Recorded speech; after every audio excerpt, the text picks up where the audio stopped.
आप सभी को शिवरात्रि की ढेर सारी शुभकामनाएं। हैप्पी शिवरात्रि। और मैं नहा धो चुकी हूँ, काम वगैरह मेरा सारा हो गया है और अब हम जा रहे हैं पूजा करने के लिए, जाएंगे मंदिर। तो चलिए आप लोगों के साथ मंदिर घूमने चलेंगे। पहले मैं कर लेती हूँ घर पे पूजा और तैयारी कर लेती हूँ, तब तक मम्मी नहा लेंगी। तो यहाँ पे तब तक मैं अपने मंदिर की साफ़ सफाई वगैरह कर लूँगी, लड्डू गोपाल जी को नहला दूँगी, क्योंकि मंदिर जाने से पहले घर की पूजा करना भी तो ज़रूरी होता है। तब तक मम्मी नहा के आएंगी तो मैं सारी पूजा पाठ की तैयारी कर लूँगी और अपने जो घर का मंदिर है वहाँ पे दिया जला दूँगी, लड्डू गोपाल जी को नहला दूँगी, अपने मंदिर की साफ़ सफाई कर लूँगी। और मंदिर की साफ़ सफाई करना भी रोज़ बहुत ज़्यादा ज़रूरी होता है। ये नहीं है कि बस आपने दिया जलाया और हो गया। और मंदिर में जो बर्तन वगैरह होते हैं उनको धोना, तो यहाँ पे ये सब काम तो मेरे सारे हो चुके हैं। बस मैंने दिया जला दिया है। दिया और धूप बत्ती वगैरह जो जलाते हैं, मुझे ज़्यादा पूजा तो नहीं आती है, पर जैसी आती है वैसी मैं कर लेती हूँ। व्लॉग में आगे बढ़ने से पहले आज मैं आप लोगों के साथ शेयर कर रही हूँ एक बहुत ही अच्छा स्किन प्रोडक्ट। ये है मार्स बाय GSC का फेस टोनर पोर टाइटनिंग। आप लोगों को पता है कि फेस टोनर हमारे फेस पे क्या वर्क करता है, बहुत सारे लोगों को पता है, लेकिन बहुत सी लेडीज एंड गर्ल्स को नहीं पता कि टोनर हमारे फेस पे क्या काम करता है। जितना जरूरी हमारे फेस के लिए एक अच्छा फेस वॉश होता है, एक अच्छी क्रीम होती है, उतना ही जरूरी एक अच्छा टोनर भी होता है। टोनर हमारे फेस पे बहुत ज्यादा वर्क करता है। टोनर हमारी स्किन रूटीन का एक जरूरी हिस्सा होता है, जिसे हम लोग हमेशा ही भूल जाते हैं। टोनर हमारी स्किन पे क्या क्या वर्क करता है, चलिए मैं आप लोगों को बताती हूँ। तो सबसे पहले तो मैं आप लोगों को बता देती हूँ कि मार्स बाय GSC के जितने भी प्रोडक्ट होते हैं वो 100% डर्माटोलॉजिकली टेस्टेड होते हैं, तो इनको यूज करने से घबराने की बिल्कुल भी जरूरत नहीं है। टोनर आपकी स्किन को समान स्थिति में लाने में मदद करता है, आपकी स्किन का pH लेवल मेंटेन करता है, स्किन को साफ करता है और आपकी डैमेज हुई कोशिकाओं को भी रिपेयर करता है। आखिर फेस टोनर इतना जरूरी क्यों होता है? स्किन का pH लेवल ज्यादा या कम होना तो आपके चेहरे पे पिंपल्स आ जाते हैं। ऐसे में टोनर आपकी मदद करता है, आपके मॉइस्चराइजर को लॉक कर देता है, फेस के पोर्स को टाइट करता है, आपकी स्किन की चमक बनाए रखता है। अगर आपको अपनी स्किन को हेल्दी और मॉइस्चराइज रखना है तो टोनर रोज लगाएं। स्किन के प्रोडक्ट को हाइड्रेटिंग होना चाहिए। ढेर सारा मेकअप प्रदूषण की वजह से स्किन रूखी और बेजान हो जाती है, इसलिए फेस टोनर लगा के उसे हाइड्रेटिंग किया जाता है। इससे स्किन मुलायम बनी रहती है। अगर स्किन में बहुत सारा तेल बनता है तो इससे एक्निक हो जाते हैं, पोर्स बंद हो जाते हैं। इससे बचने के लिए टोनर लगाना चाहिए। आपकी स्किन हर दिन धूल प्रदूषण की चपेट में आती है, इसलिए जाहिर सी बात है उस पर ढेर सारा मैल भी जम जाता होगा। इससे बचने के लिए ढेर सारा टोनर लगाएं, जिससे कि पोर्स बंद हो जाएं और मैल अंदर ना जा पाए। तो टोनर लगाने का आसान सा तरीका है, आप अपना फेस किसी भी अच्छे फेस वॉश से वॉश कर सकते हैं। अगर आप चाहें तो मार्स बाय GSC का फेस वॉश भी यूज़ कर सकते हैं और उसके बाद अपने फेस पे आप लगाएं टोनर। और टोनर लगाने के बाद बस उसको थोड़ी देर के लिए अपनी स्किन को इसी तरीके से छोड़ दीजिए, जिससे कि आपके स्किन में टोनर अच्छे से समा। तो यहाँ पे मैंने घर पे पूजा पाठ वगैरह कर ली थी, दिया जला दिया था और लड्डू गोपाल जी हमारे नहा चुके थे। और जो हमारे घर पे एक शिव शंकर जी की मूर्ति है, उस पर भी मैंने बेलपत्र और जो जल वगैरह होता है वो चढ़ा दिया था। मतलब जैसे मुझे पूजा आती है वो मैंने कर ली थी। ज़्यादा पूजा पाठ तो मुझे नहीं आती है, पर जैसी आती है मैं कर लेती हूँ। और आज आप लोगों को मैं एक गुड न्यूज़ भी सुनाती हूँ।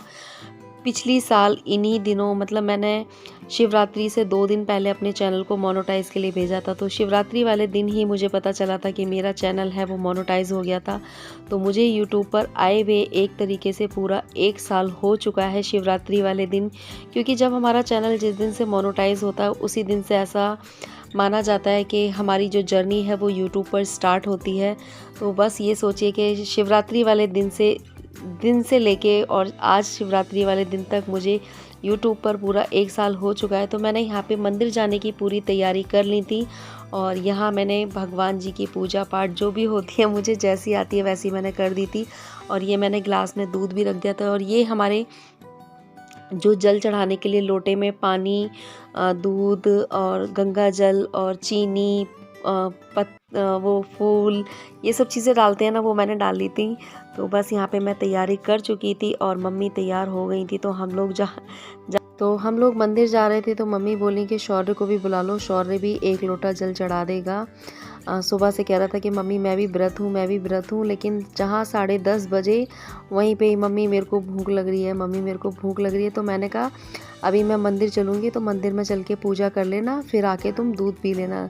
लेकिन बस कहाँ रहा जा रहा है पता नहीं, दुकान पे जाके क्या खा लिया क्या नहीं खा लिया होगा उसने। वैसे तो खा लिया होगा क्योंकि बच्चों से व्रत नहीं रहा जाता है। मैं वैसे फ़ोर्स कभी भी नहीं करती हूँ बच्चों को व्रत रखने के लिए, क्योंकि बच्चे देखो बच्चे हैं, उनको व्रत रखने के लिए फ़ोर्स नहीं करना चाहिए। अगर उनका मन करता है जब तक रहने का तो वो रहते हैं। मैं उन्हें कभी फ़ोर्स नहीं करती कि तुम रहो या ना रहो। उनका आधे दिन का मन करता है तो आधे दिन रहते हैं, पूरे दिन का मन करता है तो पूरे दिन रहते हैं। तो यहाँ पे ये सब लोग हमारी गली के ही हैं, ये लोग पूजा करके आ रहे थे। हम थोड़ा सा लेट हो गए थे, लेट तो नहीं हुए थे, हम मम्मी का इंतज़ार कर रहे थे। मम्मी दुकान पे थी तो मम्मी आ जाती तो उनके साथ जाते। तो ये है यहाँ का मंदिर, आप लोग भी दर्शन कर लीजिए। तो मैं एंट्री करने से पहले भगवान जी के बाहर जो गेट होता है उसके पैर छू रही थी। और यहाँ ये एक सामने काली माता की मूर्ति हैगी। तो मैंने मंदिर में एंट्री करने से पहले घंटे को बजा दिया था। कहते हैं जब मंदिर में एंट्री करते हैं तो एक बार जो घंटा होता है उसे ज़रूर बजाना चाहिए। कहते हैं भगवान जी जग जाते हैं।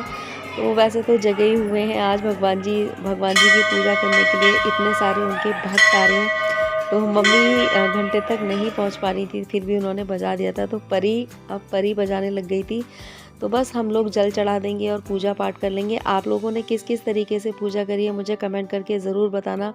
और आज मुझे यूट्यूब पर भी आए हुए 1 साल हो चुका है। भाई मैं तो हमेशा यही मानूंगी, जब से मैंने कंटिन्यू वीडियोस डालना स्टार्ट किया है और जब से मेरा चैनल मोनेटाइज हुआ है तो तभी मेरी यूट्यूब पर जर्नी स्टार्ट हुई है। और भगवान जी ने मेरा बहुत साथ दिया है और मैं ये चाहती हूँ कि आगे भी भगवान जी मेरा इसी तरीके से साथ देते रहें।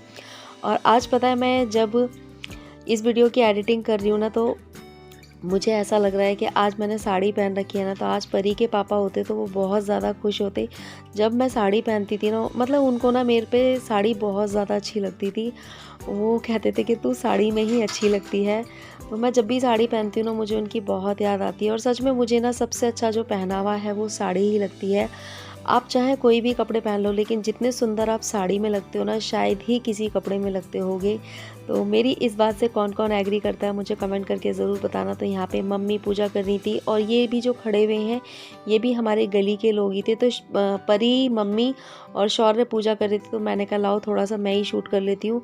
मम्मी परी शौर्य को पूजा करवा रही थी तो मैंने यहाँ पे थोड़ा सा शूट कर लिया आप लोगों के लिए। तो ये देखिए यहाँ पे शौर्य भी पूजा कर रहा है। शौर्य खड़ा हुआ है, शौर्य को जैसे बता दो आप वैसे ही करता है। तो आपने किस किस तरीके से पूजा करी और आपके बच्चों में से किस किस ने व्रत रखा, कितनी देर तक का व्रत रखा? तो मेरे बच्चों ने तो बस 2-4 घंटे का व्रत रखा था शायद। उसके बाद उनका खाना पीना स्टार्ट हो गया था। और वैसे भी बच्चों को फोर्स नहीं करना चाहिए, बच्चे तो खुद ही भगवान का रूप होते हैं, उन्हें व्रत क्या रखवाना है। और तो चलिए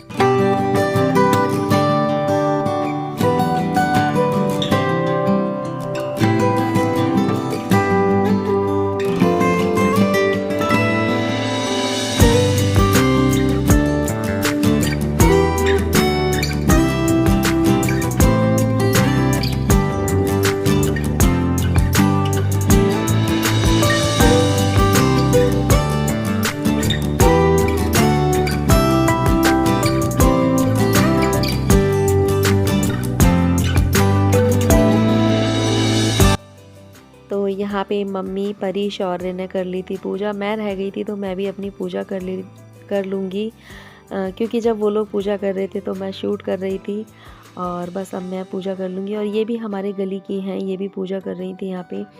और शिवरात्रि का व्रत हो गया, जन्माष्टमी का व्रत हो गया या नवरात्रि के व्रत हो गए, ये मैं ना शादी से पहले रखती थी और अभी भी मेरी आदत पड़ी हुई है।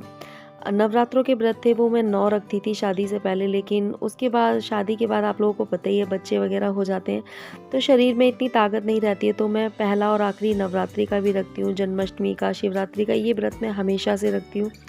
काफ़ी सारे लोग मुझसे जुड़े हुए हैं, वो यूँ बोलते हैं कि हमारे साथ ऐसी मिसहैपनिंग हो गई है तो हमारा व्रत रखने का मन नहीं करता है। और मतलब कोई भी व्रत रखने का मन नहीं करता। तो सच बताऊँ ना, पहले मेरे साथ भी ऐसा ही था, लेकिन है ना आपका मन कितना भी ज़्यादा दुखी हो, आपको शांति ना भगवान के चरणों में आके ही मिलेगी। और ये बात बिल्कुल सच है, आप कितना भी परेशान होंगे ना, आप कुछ भी कर लो, जब तक आप ना भगवान के चरणों में नहीं आएंगे, पूजा पाठ नहीं करेंगे, तब तक आपको शांति नहीं मिलेगी। देखो हम तो मामूली इंसान हैं, स्वयं भगवान ने कितने कष्ट झेले हैं, श्री राम जी ने कितने कष्ट झेले, सीता माता ने कितने कष्ट झेले, और श्री कृष्ण जी भी देखिए वो पुत्र किसके थे, पाले किसने थे, तो आप समझ सकते हैं। देखो जब भगवान जी ने इतने सारे कष्ट झेले हैं तो हम तो मामूली इंसान हैं। तो यहाँ हम लोग बाहर आ गए थे पूजा पैर छूने के लिए, और ये शायद मैं दोबारा से अंदर आ गई थी, कुछ रह गया था, परी कुछ भूल गई थी तो वही लेने के लिए मैं आई थी।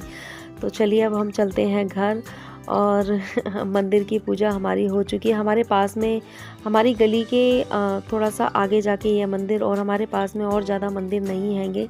तो आप लोगों ने किस किस तरीके से पूजा करी, तो हम मम्मी, सास, बेटी, सारे तीनों लोग मिलके पूजा करने के लिए आ गए थे यहाँ पे।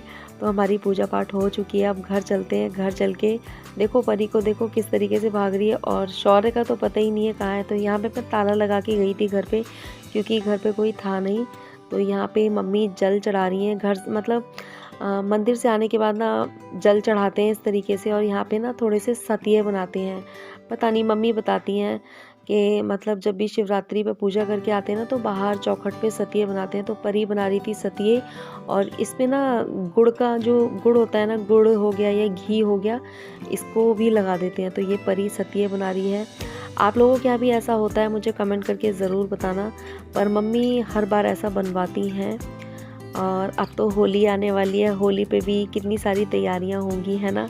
शिवरात्रि भी आ गई, शिवरात्रि भी निकल गई, अभी तो होली आएगी, फिर नवरात्रि आएंगे। हाँ अभी तो होली में भी 10-15 दिन बाकी हैं, लेकिन सारे दिन है ना वो काम में निकल जाएंगे।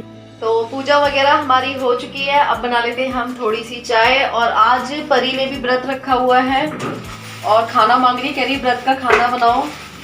तो सुबह सुबह खाना कौन खाता है व्रत का। बस पूजा हो गई, पूजा हो गई और चरना स्टार्ट हो गया। व्रत के चिप्स खा रही है। तो चलिए हम बनाते हैं चाय, थोड़ी सी चाय पी लें, क्योंकि चाय पी लेंगे ना तो थोड़ा सा जो सर में दर्द हो रहा है वो खत्म हो जाएगा। सुबह सुबह अगर आप चाय पीते हो ना, और अगर चाय ना पियो तो सर में दर्द होने लगता है, तो बस मेरे भी वही हो रहा है।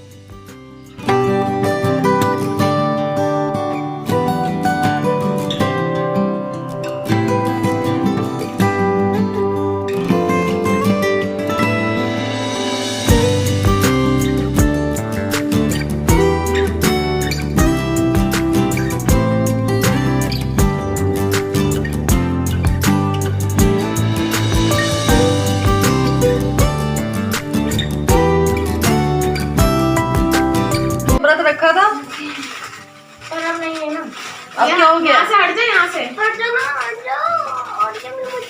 अब क्या हो गया, लाओ मेरे दो ये व्रत रख। तो आप लोग भी चाय पी लीजिए, और आप लोगों को आज का ब्लॉग कैसा लगा मुझे कमेंट करके ज़रूर बताना। हैप्पी शिवरात्रि।